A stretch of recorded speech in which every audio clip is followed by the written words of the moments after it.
Bonjour à toutes et à tous. Soyez les bienvenus sur ce podcast qui s'intitule « Bâtissons un futur enchanté », avec en complément « Nos choix d'aujourd'hui façonnent le monde de demain ».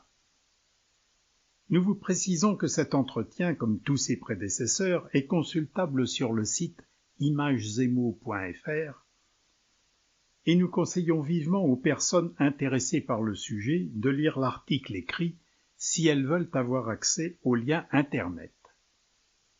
Ce 13e épisode a pour titre « La réalité que nous percevons n'est-elle qu'une illusion ?» Le sujet de l'épisode d'aujourd'hui est un peu particulier puisque nous allons tenter un début de commencement de réflexion sur le degré d'illusion qui perturbe notre perception de la réalité qui nous entoure. L'idée nous est venue il y a quelques jours à la suite de la vision d'une courte vidéo de Marc Lefrançois sur Facebook. Cet auteur, passionné de littérature et d'histoire, offre aux auditeurs de nombreuses vidéos brèves concernant l'orthographe, la grammaire, ainsi que de nombreuses anecdotes toujours captivantes dévoilant les petits secrets de l'histoire de France. Dans ce petit film, Marc Lefrançois s'intéressait à un roman intitulé « Futility », écrit par Morgan Robertson. Le livre a pour sujet le drame vécu par les passagers d'un transatlantique qui heurte un iceberg et sombre en faisant des milliers de victimes. Un sujet qui évoque à tout le monde le drame du Titanic. Dans le récit, le paquebot est un transatlantique de luxe, doté de compartiments étanches, censé être insubmersible. Il heurte pourtant un iceberg sur le flanc tribord, et les survivants seront recueillis, comme dans la réalité, par un navire qui avait pour destination Gibraltar. Il est intéressant de noter que le bateau du roman et le Titanic appareillent à la même heure, qu'ils possèdent un même nombre de canots de sauvetage, qu'ils naviguent à peu près à la même vitesse, et qu'ils ont le même nombre d'hélices et de moteurs. Si l'on apprend que Robertson était un spécialiste de la marine, on peut se dire qu'il a composé un récit détaillé et fidèle de ce qui fut le drame du Titanic. Pourquoi donc porter un intérêt quelconque à ce roman ?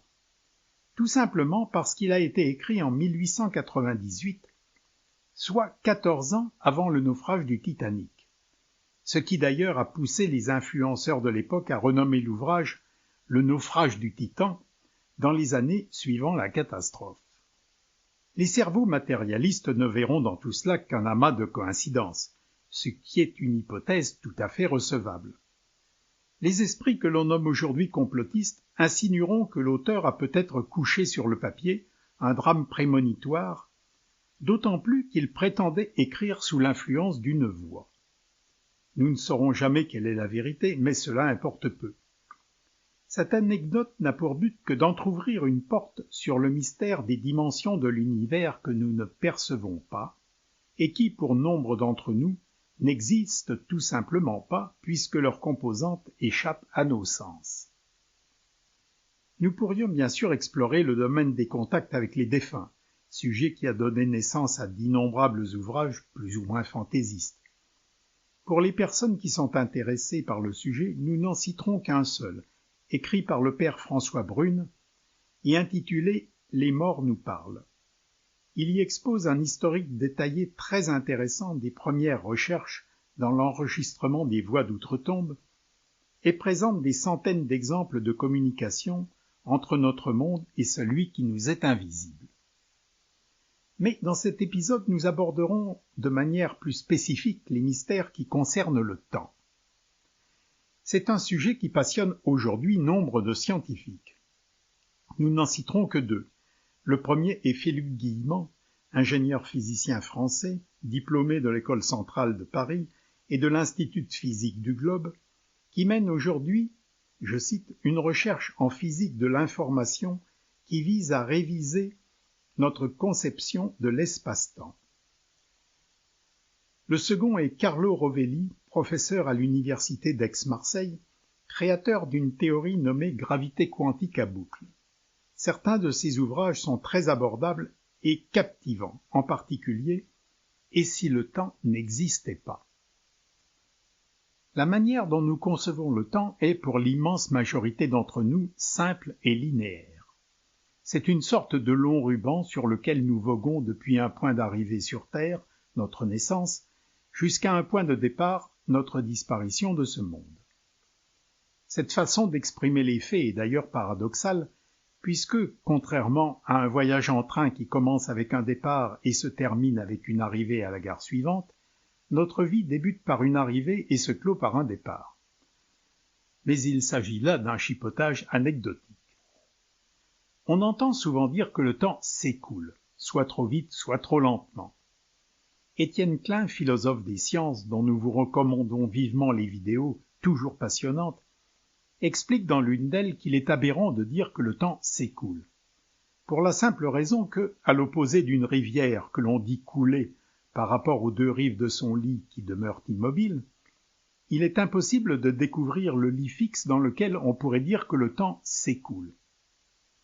Autre incongruité mentionnée par le scientifique, je cite, « Dire que le temps passe reviendrait à dire qu'un chemin chemine.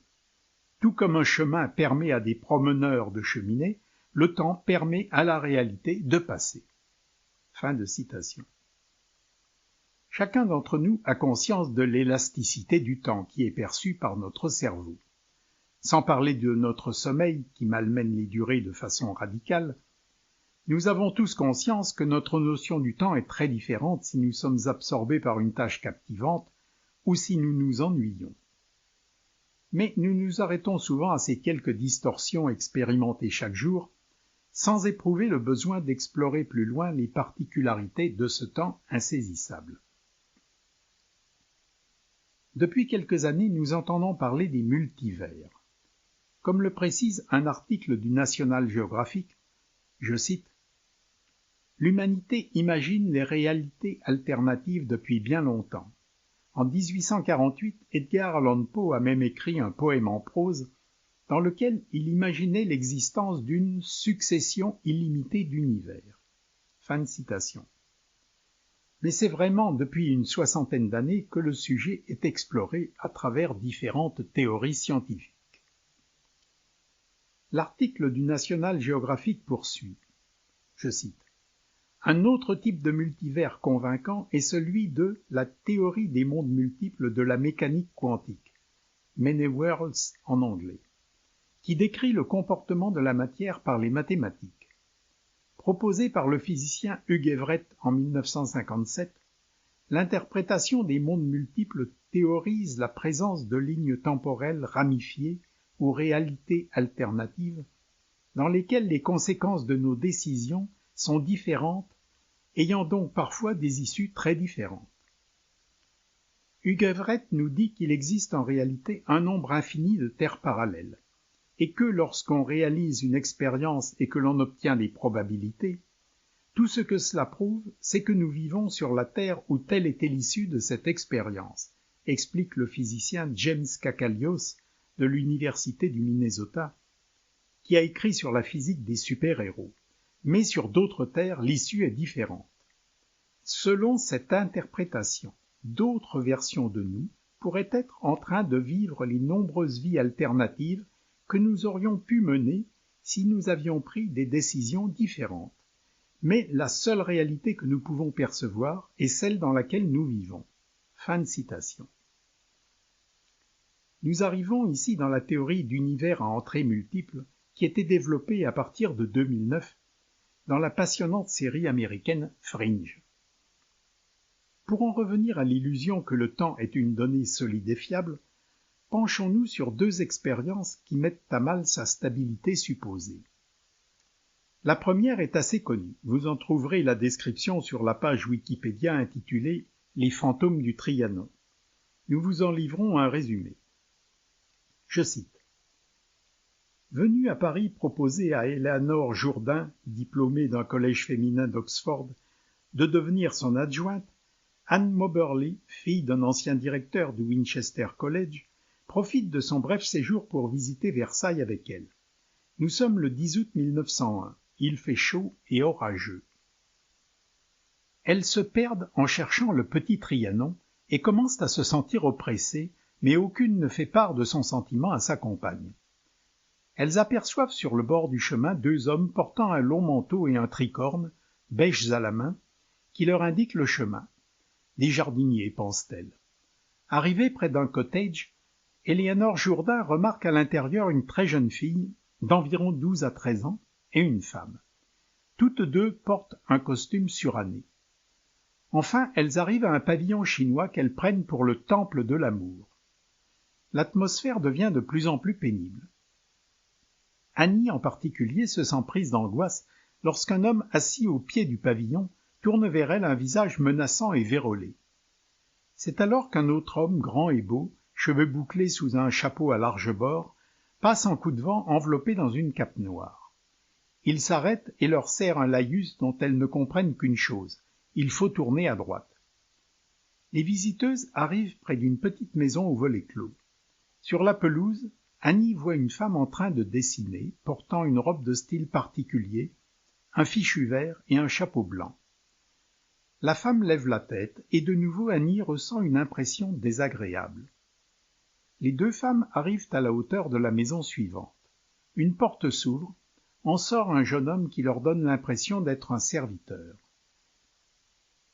Elles veulent s'excuser, pensant être sur une propriété privée, mais l'homme les mène jusqu'au Trianon proche, où elles sont brusquement environnées par une noce. Quelques jours plus tard, Mademoiselle Moberly, toujours en proie à l'impression d'angoisse et d'irréalité de Versailles, en fait part à Mademoiselle Jourdain en lui demandant si elle n'a pas l'impression que les lieux sont en quelque sorte, entre guillemets, hantés. Éléanore confirme son impression de malaise lors de la visite. Elle s'interroge alors sur la cape portée bizarrement par l'homme aux cheveux bouclés en ce jour de grande chaleur.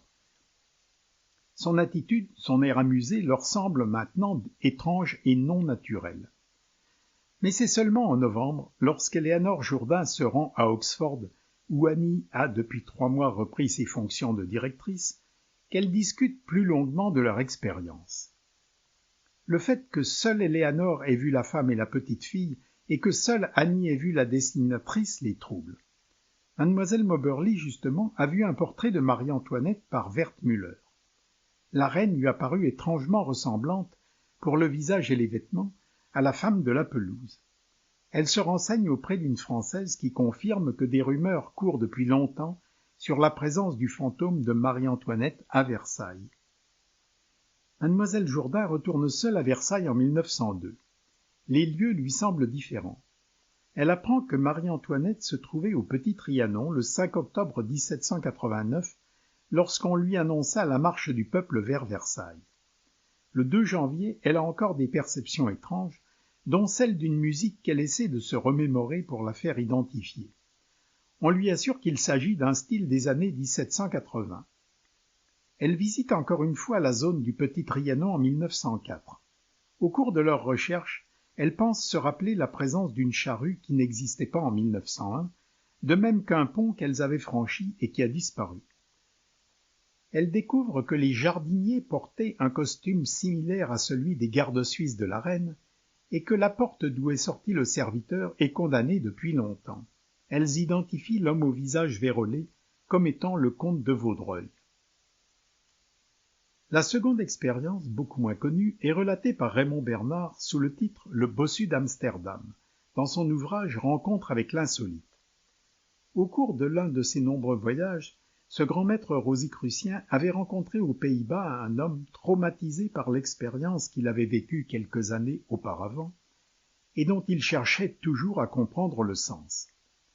Le récit est long et nous le réduirons ici à un résumé. Un jour de juin, l'homme sort d'un repas dans un restaurant de la Leidseplein et marche dans la rue. Soudain, le vacarme de la ville s'arrête brusquement et, durant quelques instants, c'est le vide, le néant. Pourtant, sa conscience de lui-même est intacte. Puis les perceptions des sens réapparaissent et l'homme se trouve propulsé dans une scène d'il y a quelques siècles. Bien plus, il se voit habillé à la mode des gens de l'époque et, surtout, la bosse qui le déforme dans sa vie actuelle a disparu. Il entre dans un bar, fait la connaissance d'un notaire, discute longuement avec lui et s'aperçoit que les personnes qu'il côtoie lui trouvent un accent étrange. Après une assez longue discussion, l'homme, toujours conscient qu'il appartient au XXe siècle, bien que le décor dans lequel il évolue soit celui d'un autre âge, revient à l'endroit où il se trouvait lorsque la cassure du temps s'est produite. Au bout de quelques instants, il a la stupéfaction de voir arriver vers lui son double contemporain, bossu, c'est-à-dire lui-même. Et la fusion s'effectue, le ramenant intégralement à son époque de vie. Lorsqu'il regarde une horloge, il se rend compte avec stupéfaction que son « absence » entre guillemets n'a duré que 5 minutes. Fin de citation.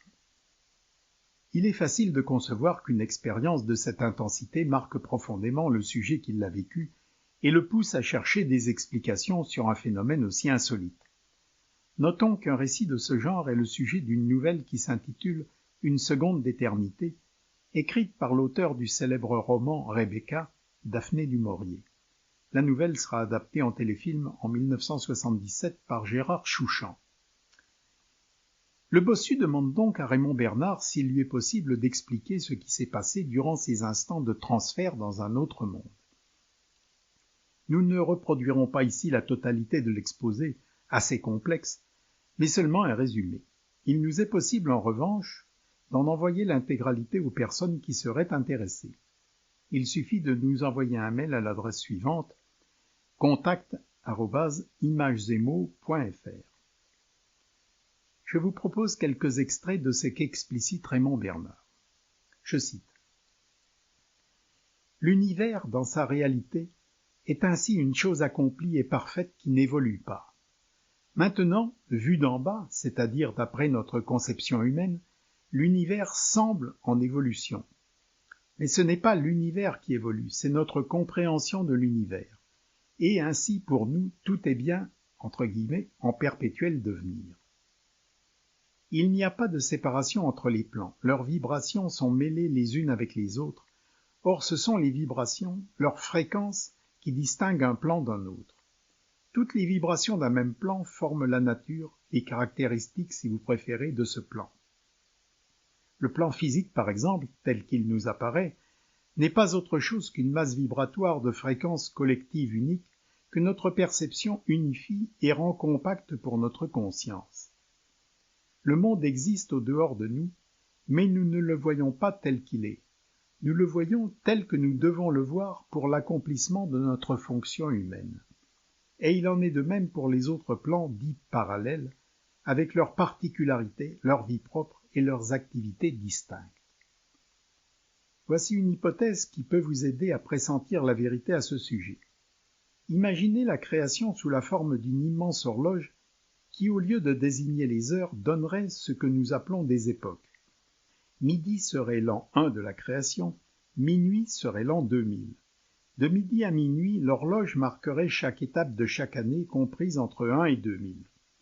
Envisagé du plan humain, à l'an 1967 par exemple, les aiguilles auraient presque achevé le tour du cadran, et les années antérieures seraient le passé, les 33 ans restant à couvrir constituant l'avenir.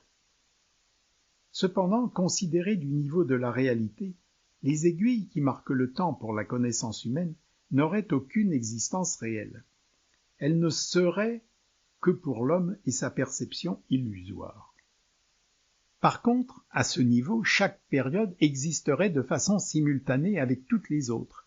L'an 1 ou 25, par exemple, étant aussi réel et actuel que l'an 1967, quoique la conscience humaine limitée ne percevrait que son époque, ou mieux son moment de perception. Mais si elle pouvait se dépasser elle-même et concevoir l'ensemble, la réalité, elle aurait alors connaissance de toutes les époques, et vivrait, disons l'an 10 ou 25 ou 50, aussi bien que l'an 2000, et naturellement l'an 1967, entrant dans l'échelle de son temps. L'homme vivrait alors au rythme de la création entière. Sa conscience serait universelle. Je pense que cet exemple vous permet de comprendre partiellement votre expérience. Vous n'avez pas cessé d'appartenir à l'époque où se manifeste actuellement votre conscience. Mais pendant quelques instants, vous avez eu connaissance d'une autre époque de l'horloge, aussi réelle que la nôtre et existant simultanément avec la nôtre. je voudrais aussi vous présenter les faits d'une autre manière. L'homme est un être total, reflet de l'univers. L'homme, par conséquent, vit simultanément dans son monde et dans les mondes parallèles, tout comme il vit dans ce qu'il reconnaît comme le visible et dans ce qui est pour lui l'invisible. S'il ne connaît que le partiel, c'est par sa propre faute. Le tout lui est accessible.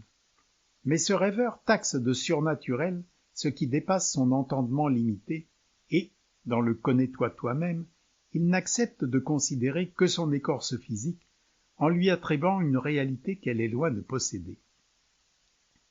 Il veut des preuves extérieures pour ce qui ne peut être prouvé que par l'expérience intérieure, et il poursuit anxieux son rêve aux péripéties étranges, sans oser jamais briser le sommeil où il se complaît et entr'ouvrir les yeux sur la lumière qui peut dissiper les ombres de ses chimères, en découvrant devant sa conscience éblouie les sublimes arcanes de la réalité. Fin de citation. Ces deux expériences, celle du Trianon et celle d'Amsterdam, interrogent sur la solidité de la réalité que nous percevons, avec en toile de fond la plasticité du temps et la conception d'univers parallèles. Le célèbre physicien Aurélien Barraud, dont les vidéos sont passionnantes, estime qu'il sera un jour possible de tester de façon scientifique l'hypothèse des multivers. Sans entrer dans des considérations aussi complexes, abordons le sujet de la perception illusoire de la réalité d'une façon simple. Nous reprendrons certains extraits de notre ouvrage intitulé « Brise légère sur mental agité », paru il y a quelques années, sous le titre « Les doux visages de l'être ». Je cite. « L'univers dans lequel nous vivons est fondamentalement vibrant. Sur ce point, tous les scientifiques s'accordent. Certains, John Archibald Wheeler, David Chalmers, etc., considèrent même que la base ultime ne serait que de l'information. Les frères Bogdanov ont développé cette théorie de manière captivante dans leur ouvrage « La fin du hasard ». Sans aller jusqu'à ces conceptions extrêmes qui ne sont pas accessibles au commun des mortels, examinons simplement un domaine qui nous est familier, celui de nos sens. C'est en effet à travers eux et eux seuls que nous appréhendons le monde. Nous parlerons plus tard des perceptions extrasensorielles. Personne ne contestera que dans notre vie quotidienne, l'intégralité de notre univers nous est accessible uniquement par le biais de ces organes récepteurs que sont nos cinq sens. Est-il bien utile de les rappeler? Le toucher, la vue, le goût, l'ouïe et l'odorat. Cela, chacun le sait depuis son enfance. La création est en somme un gigantesque clavier vibratoire dont nous connaissons tous certaines singularités. Les ondes radio, Wi-Fi, X, alpha, gamma, électromagnétiques, acoustiques, infrarouges, ultraviolettes, etc. vibrent à des fréquences différentes. Celles qui sont diffusées en tapant sur les touches d'un clavecin n'ont pas la même longueur d'onde que celles qui sont émises par un générateur de rayons X. Ce clavier vibratoire, que l'on peut supposer généré par le Big Bang, est évidemment beaucoup plus étendu que celui d'un piano, qui ne comporte que 8 octaves. D'après certaines traditions, le clavier cosmique comporterait 81 octaves. D'autres mentionnent 80, peut-être serait-ce 108, nombre sacré dans beaucoup de traditions. Peu importe, cela ne modifie en rien ce qui suit. Fin de citation. Étant donné que ce podcast n'existe que sous forme audible, nous allons simplifier l'explication. Elle est donnée dans le livre au moyen d'illustrations. Pour nous tous, habitants de ce qu'on peut appeler l'univers A, le domaine du toucher et le son couvrent les octaves de vibration 1 à 12. La vue couvre les octaves 49 et 50, l'odorat étant peut-être en lien avec l'octave 48 des infrarouges, proche de la lumière visible. Supposons un instant qu'arrive près de nous un être issu d'un univers B, dont les récepteurs ne couvriraient plus les octaves 1 à 12 et 48 à 50, mais seraient uniquement sensibles aux octaves 15 à 20 et 52 à 60. Que se passerait-il pour lui? Dans l'appréhension qu'il aurait de son environnement vibratoire, le monde qui nous entoure et dont nous sommes conscients chaque jour n'existerait tout simplement pas. On peut supposer qu'il évoluerait dans un substrat réel pour lui, mais dont nous ne pouvons avoir aucune idée, puisqu'il est hors de notre domaine de perception et même de conception. Cette évidence donne naissance à un certain nombre d'interrogations. Reprenons le texte du livre « Brise légère sur mental agité ». Je cite. « Si l'univers perçu l'est par nos sens ou de manière réduite par les êtres du règne animal en fonction du développement de leurs réceptacles sensitifs, s'il prend forme grâce à ceux-ci, que se passe-t-il en l'absence de tout être pourvu de ceux-ci » Cette question fait indubitablement penser aux koans bouddhistes chinois ou japonais. Il s'agit de brèves propositions que les maîtres livrent à leurs élèves afin de les conduire à l'illumination, satori. La perturbation générée par ces questionnements irrationnels contourne, si l'on peut dire, la logique raisonnante du mental. Un exemple célèbre proche de la question que nous avons posée ci-dessus est « L'arbre qui tombe dans la forêt fait-il du bruit si personne ne l'entend ?» Une autre manière de désarçonner le mental est par exemple de poser cette affirmation « Je ne dis jamais la vérité ». Nous avons là un non-sens simple. Il va de soi que si mon affirmation est vraie, elle devient simultanément fausse. Étant donné que le cerveau n'avoue jamais son impuissance, du moins tant qu'il n'a pas été remis à sa juste place par la conscience, certains commentaires s'invitent. Sans avoir la prétention de répondre à la question, observons quelques-unes de ces facettes. Il est quasiment certain que d'innombrables formes de ce que nous appelons la vie existent dans la création. Reprenons l'exemple des êtres qui existent dans l'univers B dont nous parlions ci-dessus.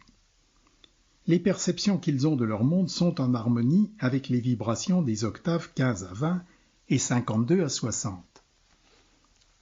Donc pour eux, l'univers que nous observons du matin au soir, les fleurs dont nous sentons le parfum, les montagnes que nous escaladons, l'océan sur lequel nous voguons, n'ont aucune existence. Notre planète bleue, Sirius, la Voie lactée ou la galaxie d'Andromède ne signifient strictement rien pour eux. La réciproque est bien sûr valable. Mais regardons simplement le domaine qui nous concerne directement. Considérons le calendrier de Carl Sagan, bien connu. Dans la très longue période qui va du 1er janvier au 17 décembre, date où apparaissent les premiers poissons, aucun organisme n'est présent sur Terre et donc susceptible de percevoir le monde. Sous quelle forme ce monde existait-il ? La réponse logique et simple consiste à dire qu'il n'avait aucunement besoin de l'homme ou de quelque animal que ce soit pour mener sa vie. C'est ce que semble prouver la science, capable de dater sans problème les diverses phases de l'évolution de la croûte terrestre depuis sa naissance. Mais l'esprit se heurte ici à un paradoxe troublant. Il semble hautement probable que c'est le cerveau, du plus rudimentaire au plus évolué, qui construit l'apparence de la matière à partir des perceptions reçues. Lorsqu'aucun cerveau ou réceptacle sensoriel n'est présent, n'y a-t-il pas seulement possibilité de matière sans que celle-ci soit actualisée, attendant pour ce faire les réceptacles adéquats? D'une manière très simpliste, il est possible d'établir un parallèle avec un logiciel informatique. Prenons l'exemple de Word, installé sur votre ordinateur. Comme sur ceux de millions d'autres, il est inactif, en sommeil. Mais tout endormi qu'il est, il comporte en son sein une combinaison infinie de possibilités. Lorsqu'une main l'activera, il donnera naissance aussi bien à la lettre que vous écrivez au percepteur qu'au dernier best-seller de Guillaume Musso. Dans un de leurs derniers ouvrages, les frères Bogdanov prennent l'exemple du CD. Rangé dans son boîtier, il est en léthargie. Insérez-le dans le réceptacle qui lui est destiné, à savoir un lecteur, et il vous délivrera une version sublime de la 8e symphonie de Gustav Mahler. Assurément, la comparaison est primaire, mais elle n'est peut-être pas totalement dénuée de sens. Admettons que la création dans sa globalité soit une masse infinie de possibilités mathématiques ou informatiques, un hyperlogiciel contenant une capacité de création inépuisable. L'être humain, doté de ces 5 sens, réceptif aux diverses zones de fréquence que nous avons détaillées précédemment, assiste à une partition A, voire même la crée, si l'on en croit certaines conceptions mystiques. Certains estimeront que la partition comporte nombre de fausses notes et que malgré l'apparition de sonorités brillantes, l'humanité se serait bien passée des nombreuses cacophonies générées par les Néron, Staline ou Hitler. Notre propos n'est pas ici de juger, d'autant plus que, fondamentalement, la vie est indestructible. Seule l'apparence temporaire, l'actualisation momentanée de l'énergie en une forme ou en une autre, subissent apparition et disparition. Simultanément, mais ce mot a-t-il un sens puisque le temps est une notion plus que précaire, comme nous le verrons dans le chapitre suivant, d'autres êtres réceptifs à une gamme de fréquences différentes des nôtres créent ou jouent une partition B, et ainsi de suite à l'infini. Il est difficile de ne pas éprouver un vertige majeur à cette évocation, mais aussi de ne pas éprouver une admiration sans borne devant une telle myriade de possibilités créatrices. Pour tenter de résumer ce qui précède, il serait possible de dire que, en fonction des « témoins » entre guillemets qui sont actifs, entendons par là les êtres A, B, X ou Y, dotés de réceptacles sensoriels variés, il y aura une actualisation des atomes ou des cordes et naissance alors des mondes A, B, X ou Y. Fin de citation. Il y a plusieurs centaines d'années, dans la doctrine secrète de la déesse Tripura, Haritayana ne parlait pas encore d'hologramme comme le font certains scientifiques actuellement, mais il décrivait de manière on ne peut plus claire ce « jeu » entre guillemets de la création. Je cite. « C'est ainsi, prince, que ce monde réputé extérieur est une pure création mentale projetée sur l'écran du non développé, lui-même essentiellement fait de conscience. Le monde n'est qu'un assemblage de couleurs jetées sur la toile du non développé. » Fin de citation. Ou, comme le dit Régis Dutheil de façon plus moderne dans son ouvrage « L'homme superlumineux », je cite, « Finalement, une partie de ces informations, entre parenthèses celles qui constituent l'univers superlumineux, fermez la parenthèse, serait projetée en quelque sorte dans l'univers sous-lumineux sous forme de séquences causales perçues comme les éléments d'une vie. C'est là, précisément, que réside le rôle de filtre du cortex qui laisserait passer seulement les informations nécessaires à la perception du présent et d'un temps qui s'écoule. » Fin de citation. Nombre de scientifiques sont persuadés que la vie existe sur d'autres planètes, étant donné qu'il existe des milliards de galaxies comportant chacune des milliards d'étoiles, mais que cette vie est rare, exceptionnelle. Quelle imagination réductrice! Comment peut-on concevoir qu'il ne peut y avoir vie que si celle-ci revêt des formes ressemblant à la nôtre, et dans des conditions physico-chimiques quasi similaires?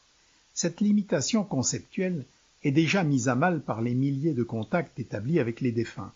Mais même si l'on ne croit pas à leur existence, il est étonnant que les chercheurs n'aient pas suffisamment d'ouverture d'esprit pour envisager, ne serait-ce que d'un point de vue théorique, que les conditions extrêmes de l'immense majorité des planètes n'est en rien un obstacle à l'existence d'êtres conscients sous une forme vibratoire qui échappe à notre conception de la vie.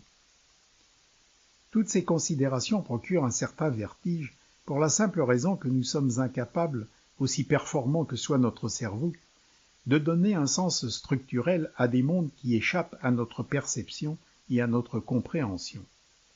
Dans ce cas, seule l'expérience directe des personnes dont la conscience résonne avec le niveau vibratoire de ces univers pourra leur apporter une connaissance directe qui, de toute manière, sera intransmissible étant donné la limitation de notre vocabulaire.